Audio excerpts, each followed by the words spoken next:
அப்பா கேரக்டர் பண்ணவர். ஏன்னா மற்றவங்கலாம் ரொம்ப பிஸியாக இருக்காங்க, அதனால வர முடியல.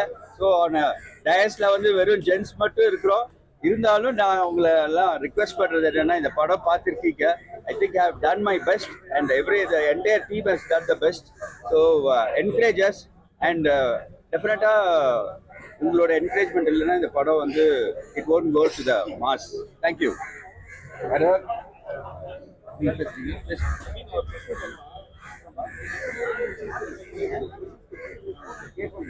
So you want to ask any questions like? Sir, allam basic sir. Sir, right. Okay. வணக்கம், என்னுடைய பேர் பிர்லா போஸ். வில் டைரக்டர் வந்து சிவராமன் சார். ஆக்சுவலாக வந்து அவர் ஹைகோர்ட் லாயர். படம் பார்த்தீங்கன்னா அக்டோபர் 10 இன்னைக்கு வந்து ரிலீஸ் ஆயிருக்கு. வில் மீன்ஸ் உயில், அது எல்லாருக்கும் தெரியும். இன்னைக்கு வில் டீமே ரொம்ப சந்தோஷப்பட்டிருக்கோம். எனக்கு இரட்டிப்பு சந்தோஷம். ஏன்னா இப்போ வழக்கமான அதிகமாக பண்ணது சினிமாவில் வந்து அஃபிஷியல் ரோல்ஸ் தான், போலீஸ் ஆஃபீஸர் ரோல் தான். சிவராமன் சார் வந்து எனக்கு வந்து ஒரு அப்பா கேரக்டர் கொடுத்துருக்காரு.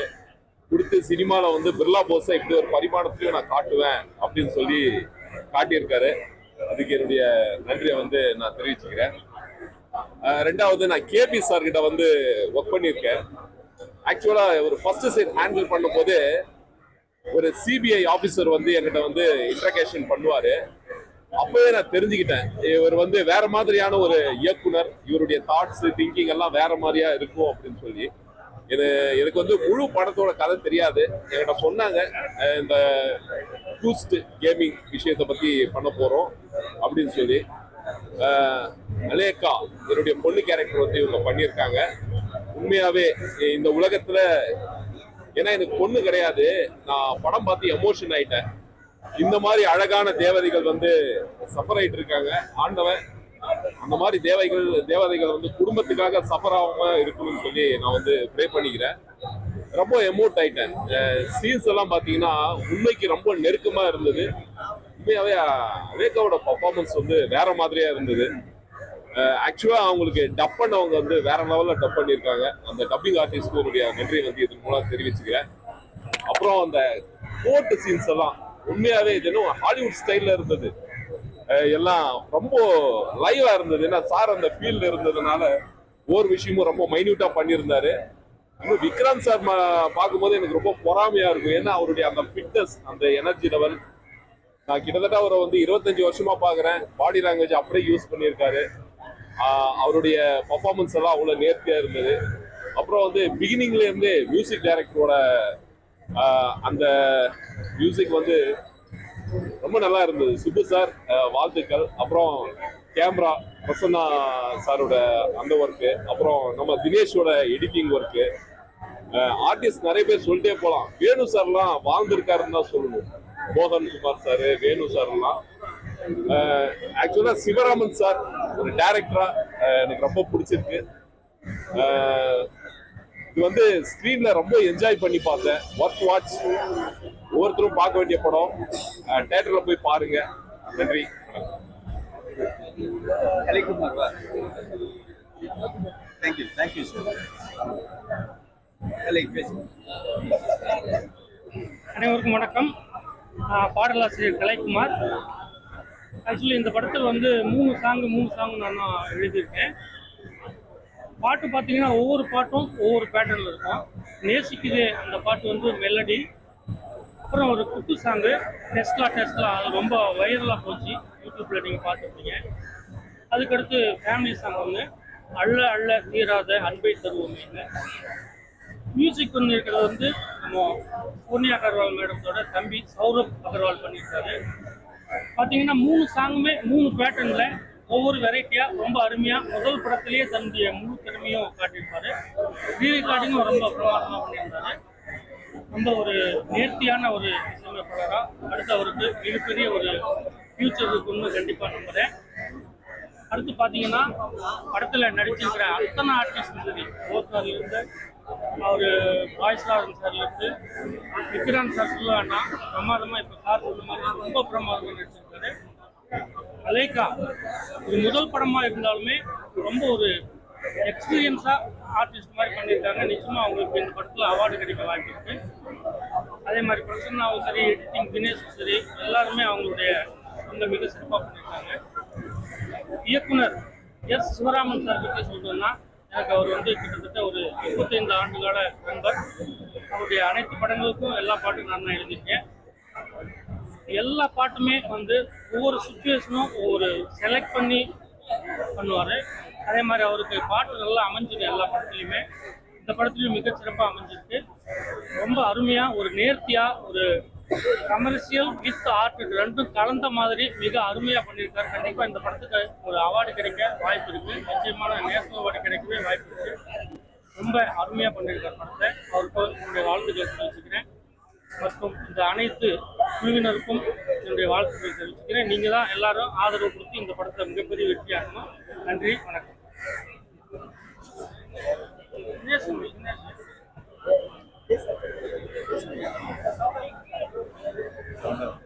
எனக்கு எல்லோருக்கும் வணக்கம். என் பேர் பத்ரி. சொந்த ஊர் கேரளா தான், அதனால பேசும்போது மலையாளம் கலந்து வரும். எனக்கு இது வாய்ப்பு கொடுத்த சிவராம் சாருக்கு ரொம்ப ரொம்ப நன்றி. ஏன்னா என்ன மாதிரி சான்ஸ் கேட்டு வரவருக்கு வாய்ப்பு கொடுக்கறது பெரிய விஷயம். ஷூட்டிங் நடக்கும்போது தான் நான் சான்ஸ் கேட்டேன், எனக்கு சான்ஸ் கொடுத்துருக்கு. அதனால சாருக்கும் கடவுளுக்கும் நன்றி சொல்கிறேன். இந்த படம் நல்லபடியாக நல்ல ஒரு இதில் வரணும், அதனால கடவுளுக்கு வேண்டுகிறேன். நன்றி. Yes. He was assistant to Saurav, music director. So present media எல்லாருக்கும் ரொம்ப தேங்க்ஸ் இன்னைக்கு வந்து படம் பார்த்ததுக்கு. இதுக்கு இந்த படத்துக்கு மியூசிக் டைரக்டர் வந்து சௌரப் அகர்வால். அவர் ஒரு ஸ்டூடியோ மீட் பண்ணி நானும் அசிஸ்ட் பண்ண ட்ரை பண்ணேன் இந்த மூவி ஸ்டார்ட் பண்ணும்போது.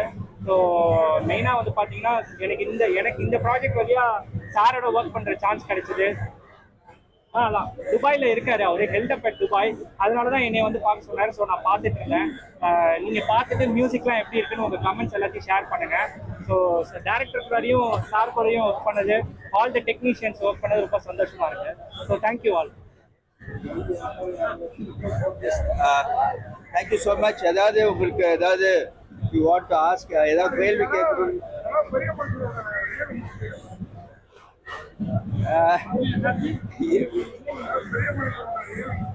இருக்கலாம். ஏன்னா நான் வந்து கோர்ட்ல, நான் ஹைகோர்ட்ல பிராக்டிஸ் பண்றேன். ஸோ இந்த மாதிரி ஒரு கேஸ் ஒன்று லைட்டா பார்த்தேன். ஸோ அதனால அந்த ஒரு தாட் இருக்கு. பட் யாருன்னு சொல்ல அந்த பெரிய நபர் அவருக்கு தெரிந்த நபர்.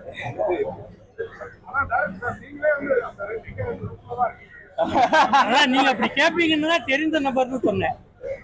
இல்ல, நான் அந்த கேரக்டர் பண்ணியிருந்தா நல்லா இருக்குமான்னு தெரியல. பட் அதுதான் நம்மளோட தாட்.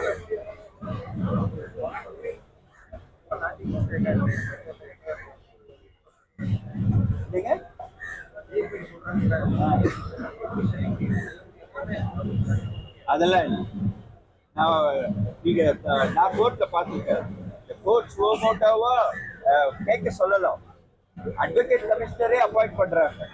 ஒரு அட்வொகேட் கமிஷனர் அட்வொகேட்டா இல்ல, ஐ ஹேவ் சீன், இன்வெஸ்டிகேட் பண்ணுங்க அப்படின்னு 2 கோடிலாம் வந்து ரொம்ப மிகைப்படுத்திருக்க மாதிரி இல்ல. எது? ஏன்னா ஒரு பெண்ணோட அவர் வந்து உறவு வச்சிருக்காரு, சரிங்களா? அதுக்கப்புறம் வந்து ஒரு விஷயம் நடக்குது, ஒரு லவ். ஆனா ஒரு 2 கோடிலாம் வந்து ஒரு மிகைப்படுத்தி பேசணுமே இல்லையா? இல்ல, அது எதனாலன்னா அவருக்கு அந்த வீடு விற்க கூடாதுன்னு நினைச்சிருக்காரு. அது வீடை விற்க கூடாது. இந்த எல்லாரும் சேர்ந்து எந்த பொருள் மென்ஷன் பண்ணிருக்கலாம்ல. இல்ல ஏங்க, அதுதான் சீன்ஸா இருக்குல்ல. எல்லாரும் சேர்ந்து அந்த வீடை வித்துருவாங்க. அவர் சின்ன வயசுல இருந்தே இங்க இருந்து படிச்ச வீடு, அவருக்கு பிடிச்ச வீடு, அவங்க அப்பா வீடு, யாருக்கும் விற்க வேணாம்னு சொல்ல. இன்ஃபேக்ட் அந்த சீன் இருந்தது, அப்பா விற்க வேணாம்னு சொன்ன சீன் இருந்தது. பட் அது ஃபுட்டேஜ்ல போயிடுச்சு. பட் என்ன ரீசன்னா, இந்த மாதிரி ஒரு நமக்கு ஆசையான இருக்கிற இடத்த வில்லகமா எழுதி வச்சுட்டு போயிட்டோம். இங்க அவருக்கும் பிடிச்ச பொண்ணுதான், சரி கிடைச்சதுல அதுக்கு கிடைக்கட்டும், இல்ல வேற யாருக்கும் கிடைக்க கூடாதுன்றதுதான் தாட். இல்ல அது என்ன ரீசன் ஆகுதுன்னா, அந்த பொண்ணு கிட்ட இருக்கும்போது அவங்க மாமா சம்மந்தி வேற சண்டை போடுவார் இல்லையா, அந்த காண்டுல அந்த வெறுப்புல இந்த மாதிரி எழுதி வச்சு. அது மட்டும் இல்ல, அந்த பொண்ணுகிட்ட ஒரு நேர்மை இருந்தது. வாங்குற பணத்தை யாராவது திருப்பி கொண்டாந்து கொடுப்பாங்களா, அந்த பணத்தை கொண்டாந்து கொடுக்குது. அதனால அந்த நேர்மையா அவருக்கு பிடிச்சிருக்கு. எல்லாருமே அவரை சுத்தி இருக்கிறவங்க எல்லாம் பணம் தான் வேணும்ன்றாங்க. பட் வேற இந்த பொண்ணு மட்டும் பணம் வேணான்ட்டு திருப்பி கொண்டாந்து கொடுத்துச்சு. ஈவன் ஆஃப்டர் ஒரு சஃபரிங் இருந்தா கூட, அவளுக்கு பிடிக்காத விஷயம் நடந்தா கூட அந்த படத்தை திருப்பி கொடுத்தா. அதனால இவன் மேல ஒரு இம்ப்ரெஷன். சரி, இப்போ காலேஜ் பொண்ணுங்க ஒரு ஹெல்ப் கேட்டா ஒரு அவங்களோட ஃப்ரெண்டே வந்து இவங்க தவறான வழியில போய் கூட்டு போற விஷயம் வந்து நடந்துதான் இருக்கு. அது வச்சு பண்ணீங்களா இல்ல நீங்களா வந்து அதை ட்ரை பண்ணீங்களா? நிறைய அந்த மாதிரி நடக்கிறது, நிறைய அது மாதிரி நடந்திருக்கு, நானும் கேள்விப்பட்டிருக்கேன். இது ஒரு தாட் தான்.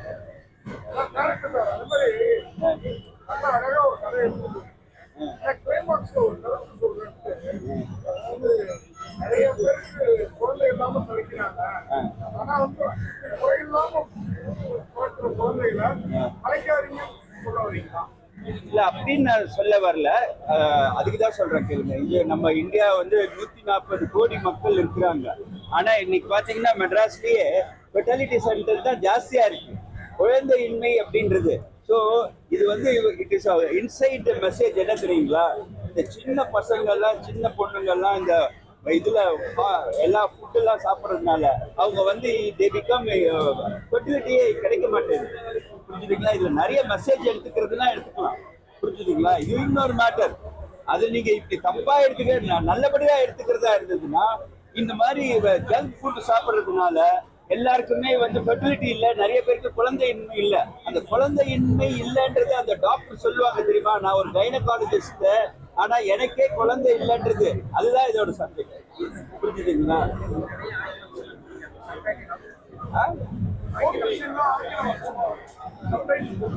இப்ப எல்லாருக்குமே ஆங்கிலம் தெரியுது சார். அதெல்லாம் பழைய காலம் சார். இப்ப சாதாரணமா இங்க எல்லாமே ஜிபேட் பண்ணி எல்லாம் பாத்துருவாங்க. நீங்க அங்க வார்த்தை வர கூட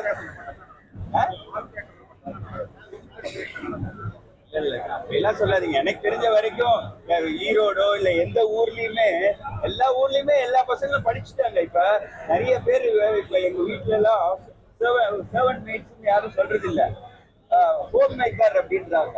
அவங்க பசங்க வந்து காலைல பைக்ல படத்தை விட்டுட்டு போறாங்க, எல்லாம் படிச்சுட்டாங்க. ஆனா அம்மா மட்டும் சரி அதே வேலை செய்யணும்னு ஆசைப்படுறாங்க. ஸோ அதனால எல்லாருமே இப்ப எல்லாருக்குமே புரியுது.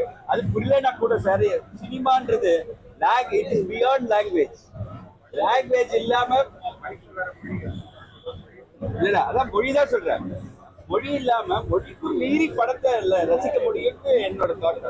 ஏன்னா ஹைகோர்ட்ல எல்லாம் நீங்க போய் தமிழ்ல ரொம்ப பேசுனீங்கன்னா அசிங்கமா இருக்கு. அதனால சார், ஆக்சுவலா நீங்க அட்வொகேட், நீங்க நிறைய பார்த்திருப்பீங்க. நீங்க பார்த்த கதையா சார்? அதான் சொன்னேன், கேள்விப்பட்ட கதை. நிறைய